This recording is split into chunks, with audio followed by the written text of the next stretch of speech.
Okay, lesson 2, I'm going to show you the cool trick for dealing with mixo blues, Mixolydian, for playing Mixolydian, for playing Jimi Hendrix, Stevie Ray, Eddie Van Halen, for playing so many of the riffs those guys played.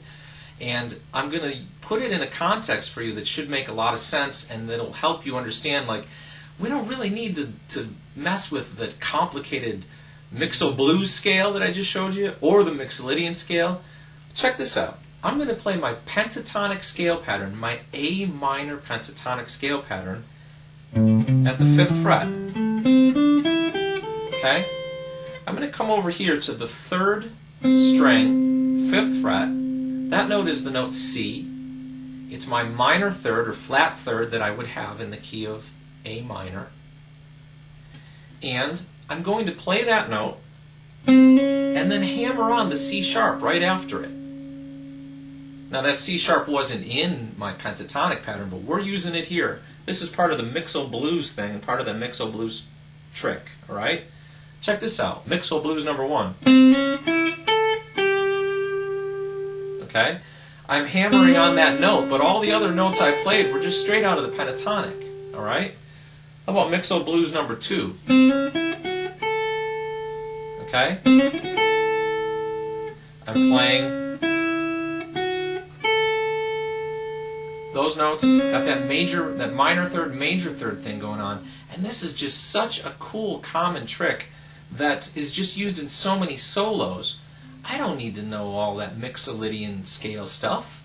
All I need is to be able to play some riffs like this, and they start coming out.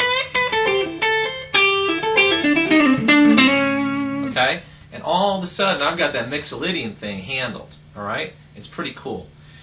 This little trick even actually solves another problem that you might have been on your mind.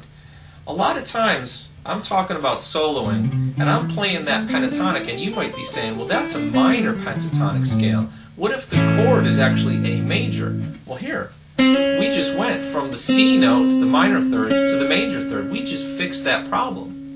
And now all of a sudden you can use that totally comfortable minor pentatonic scale and turn it into a major scale, in a sense, just by hammering on that one note. It's very, very cool. Alright? It's very commonly used. Dig into that one. We just took a minor scale and sort of changed it into major. Now I'm going to kind of go the other way, in a sense.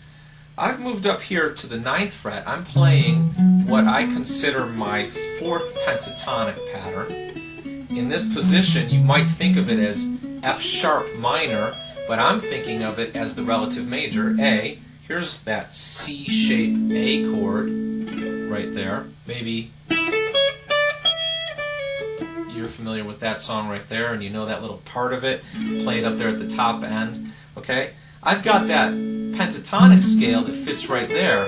I'm going to do the very same thing with the minor third, major third, and play basically that same riff, but this is a really common area to play it in, and you can come up with different riffs here than you could in the main pentatonic shape. And so here we go. Here's my root note A.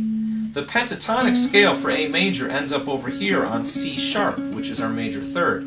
But if I start with my second finger here on C natural and hammer that on, and away I go.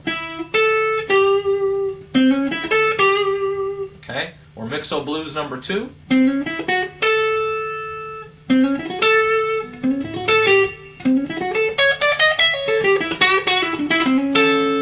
Okay, you see how those little riffs fit right in there? And so simply by fooling around with the major and minor third, by just hammering on that major third, bang, we've really jumped into Mixolydian mode all of a sudden. It's very cool. It's a very cool technique, a very simple trick. And now all of a sudden, if you really dig into that, really explore it, and you go back and you listen to Stevie Ray and Eric Clapton and Jimmy Page and all those guys, you're going to start hearing this thing all through their playing, and you start fooling around with it, you'll really learn how to take off in the Mixolydian mode, or the mixo blues scale, as you might really want to think of it. All right?